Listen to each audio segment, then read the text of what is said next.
Yeah, look at that. Pretty nasty.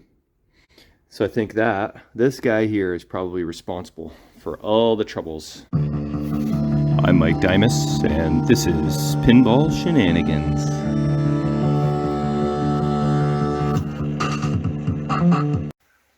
Alright, well, I decided to come back to do a little more puttering around on this Coney Island for a couple reasons. One is because I remember that I have some game plan displays somewhere hiding, and I'm going to go try and find them.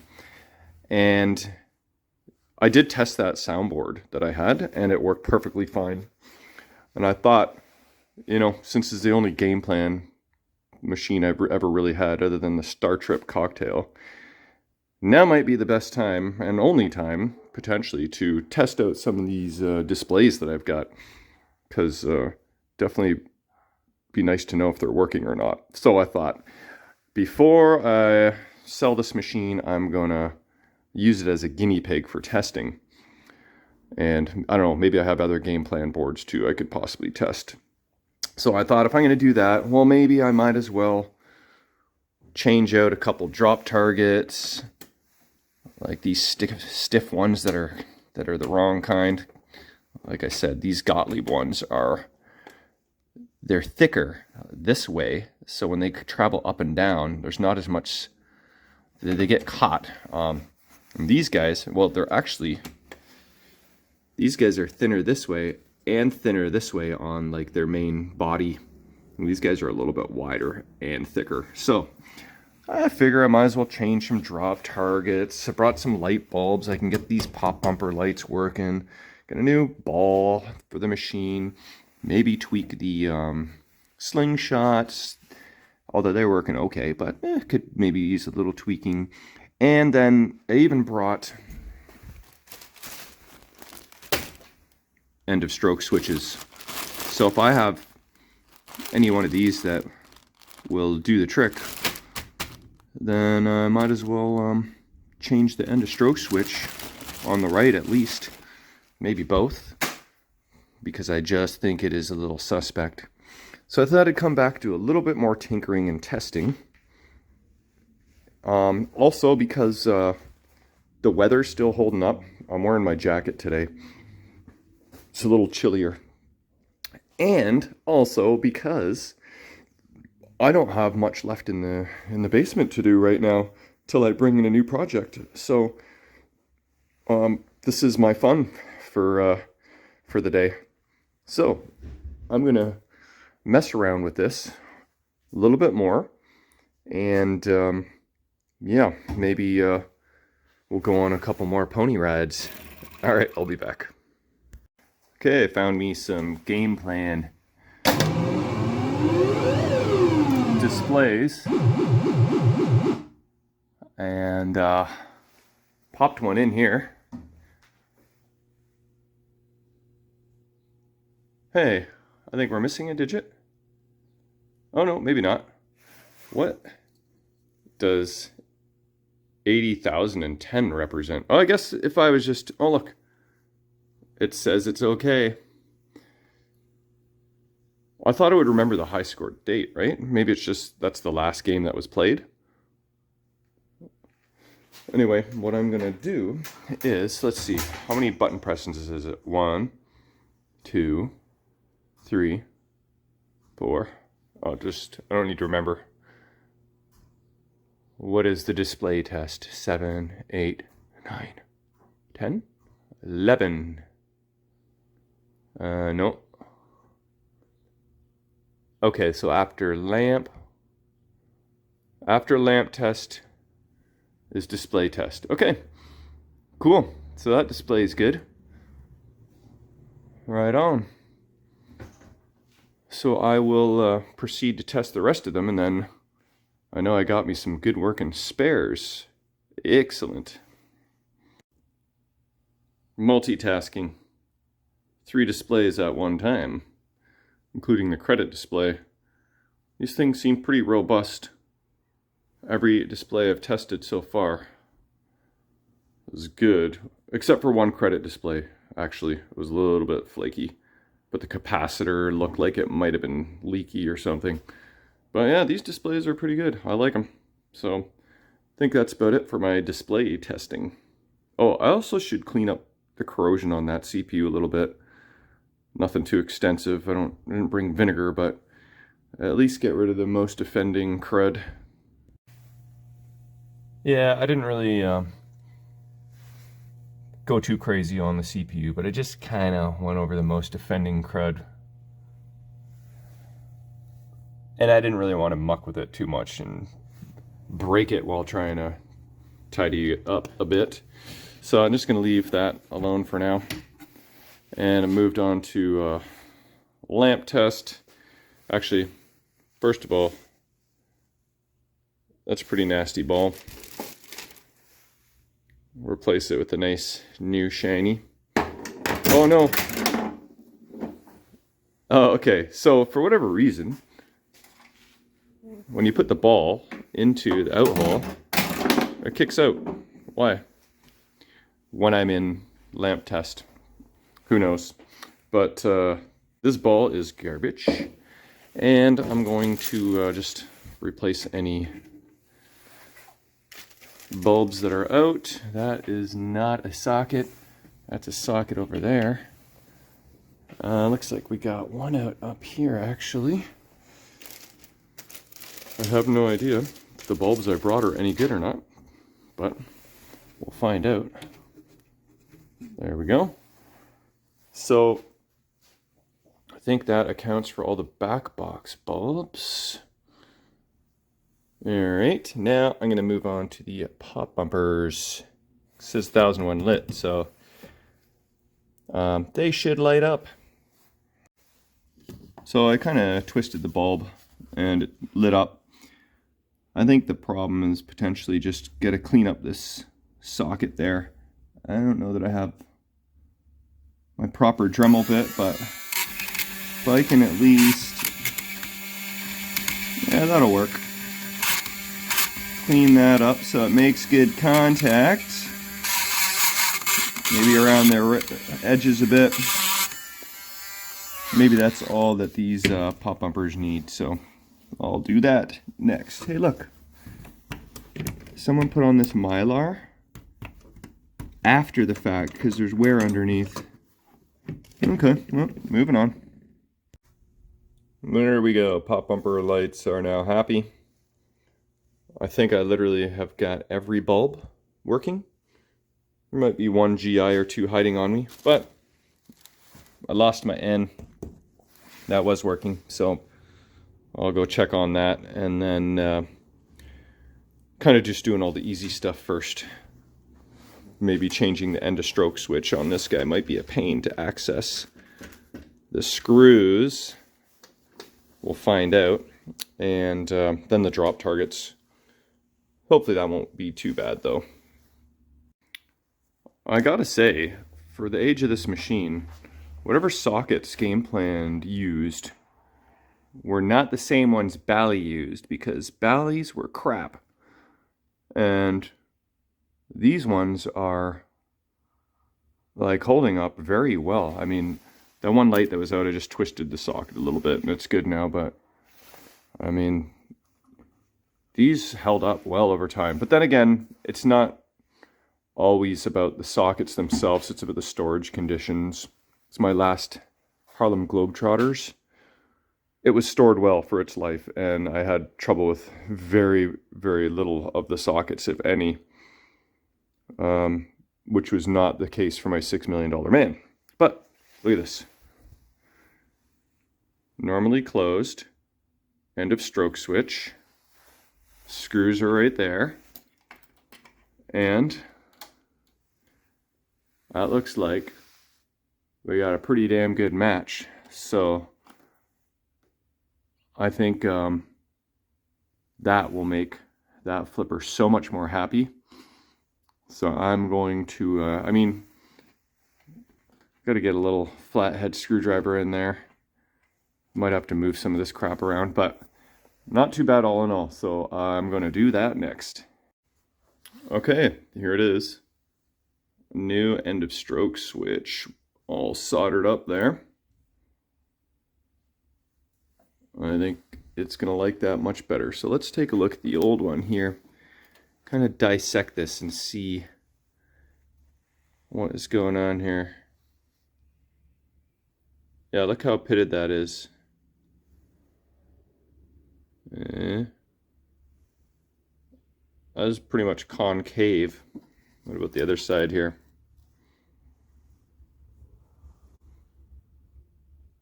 So I think it got so pitted, it's starting to arc. And maybe that's why they're all burnt up. But yeah, look at that. Pretty nasty. So I think that this guy here is probably responsible for all the troubles with the coil and the fuse. Fortunately, it didn't break anything on the driver board, so that's good. That goes in the garbage pile. I thought I had a pile. There was like the old ball, the switch, the couple bulbs. There's the old ball. Anyway, I'll wire this guy up. I mean, screw him back together again and adjust it. And then probably should do the other one while I am at it. All right, and a stroke switch number 2. Check this out. Also seen much better days. Fortunately, I had one last matching one that was kind of like, almost looked like it was normally open, but I think it was just bent. So I just kind of adjusted it to be normally closed. And here we go. Voila. It's got good resistance when it closes, good pressure. Because I'm going to guess the voltage for the flippers probably travels through this end of stroke switch. So it's a high voltage switch. And actually flippers might be a little bit stronger now, which I don't necessarily need, but whatever, that should be fine. But yeah, I can comfortably hold up the flippers now without worrying about, am I going to blow a fuse? So that's good. Now onto the drop target bank. How much of a pain in the arse is this going to be? 4 screws to get the back off. And if I lift the playfield up and slide it all the way up, that will make life a little bit easier, but I don't think that's going to be too bad, so I'm going to move on to those next. Alright, working on the drop targets here, and I had these 2 screws off, and the plate kind of, well, the plate is attached by all of the 7 springs to each drop target, so you can't, I don't know, it's a little more elaborate, and it's not just as quick of a swap as I thought it was going to be. But let's see if I can demonstrate what I was talking about here before. Where is, hold on, this far left. This is a game plan drop target. Check out the foot. All right, let's push that out of the way maybe. And then look at the Gottlieb one. Can you see the difference? Or maybe is it just me? I'd probably have to have the targets out. But I think this may be more straight across, and this almost like gets a little bit thicker once you get closer to the middle. Anyway, not all drop targets are created equally. That is the point. Here's the thing. When you have this plate on, like so, it kind of just keeps everybody happy and in place. All right? Problem is, that gap there is really tight. Doesn't leave much room for these drop targets to go up and down. You can see the red one almost looks like it has a little more space. No, maybe, yeah. compared to the white one. So this is what I've decided I'm going to try. We're going to put a couple washers on the underside of this plate. Give these guys a little more breathing room. And then they might behave a little better. So that is what I'm going to try. Put a washer right here and right there and reattach. That'll be much easier. Okay, before I forget, these two screws here are the original screws for this bracket that go right here and here. Whoever in the future has this machine, I'm putting those in this bag, okay? In case you ever want to revert back to those. But I did put a washer right there and a washer right there. And because of which, I just had to add a little bit longer of screws, okay? These gold ones are my longer ones. The original ones are in the bag, but now you can see there's a little more breathing room for these guys to go up and down. Yeah, I think that might be even a better solution than just randomly changing out drop targets and hoping that they'll work. But time will tell. We'll flip this guy back down. Look, isn't it nice to have ceiling height? Ah, so much nicer. Okay, I'm gonna flip this guy down and we'll see how the drop targets work.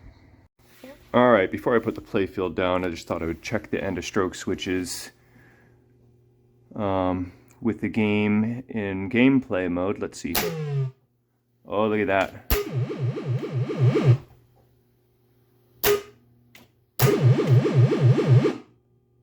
It appears as though I'm scoring by hitting the flipper. Why is that happening? I'm making sound effects anyway. 5,000 points. Okay. Why is it making sound effects now? But anyway, point is, I just not really opening very well, so I'm gonna have to adjust that. Check this guy. Yeah, I think I got a little more adjusting to do, but it's a little weird that I'm getting sound effects now. Why is that happening? I hate backwards progress. I'll mess with this for another couple minutes. I'll be back. Okay, I thought I was recording, but I wasn't. Let's try this again. Okay, left flipper end of stroke switch has been adjusted. Good 1/8 inch separation. And this guy, also good separation. And does not appear to be giving me random sound effects anymore, which is good. So, all right, let's move the playfield down, check out our drop targets. All right, here we go. I guess what we'll do first is turn off the machine, put the ball out hole. The right slingshot still fires when you turn the machine on for whatever reason. I'm not sure if this is, if this is, no, it's a controlled lamp, but it's on all the time, but none of the others are. So I think maybe this is a bad SCR. This guy says 50,000 when lit, but it's always lit. Maybe it is a bad SCR. Maybe those two are locked on. I don't know 100% for sure, but that's my suspicion. So I might need to change a couple transistors. Is my N all happy again? Oh, you little bugger. I'll have to tweak that again. Okay, so let's hit start. And let's check these drop targets out. Made a noise.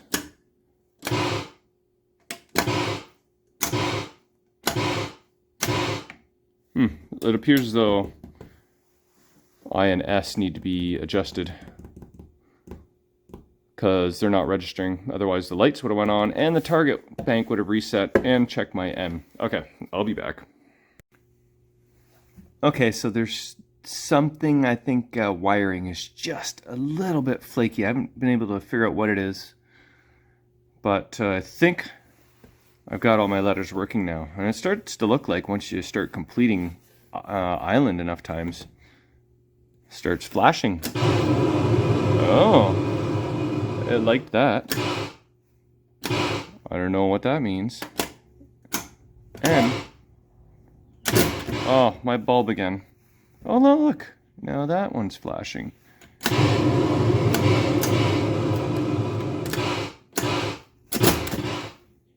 So my end bulb just keeps flaking out on me. Back to the eye. So I still do think the ultimate solution is changing these to game plan targets. I think the reason these aren't, some of them don't stick up sometimes, is because the opening at the top there, you know, is a little narrow for the Gottlieb styles. That's me. So yeah, I think changing those drop targets would be probably the final solution for this problem. Let's get a special.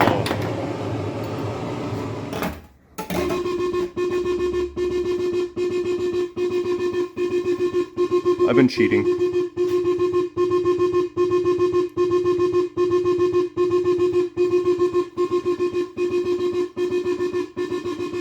Okay, come on now.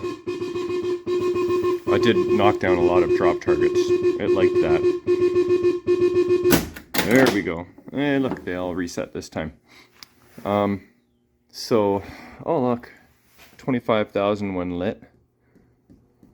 So it looks like maybe one bank of targets gives you 2x, which corresponds to this, and vice versa. Since I knocked it down a bunch of times, I must have progressed all the way to the top there.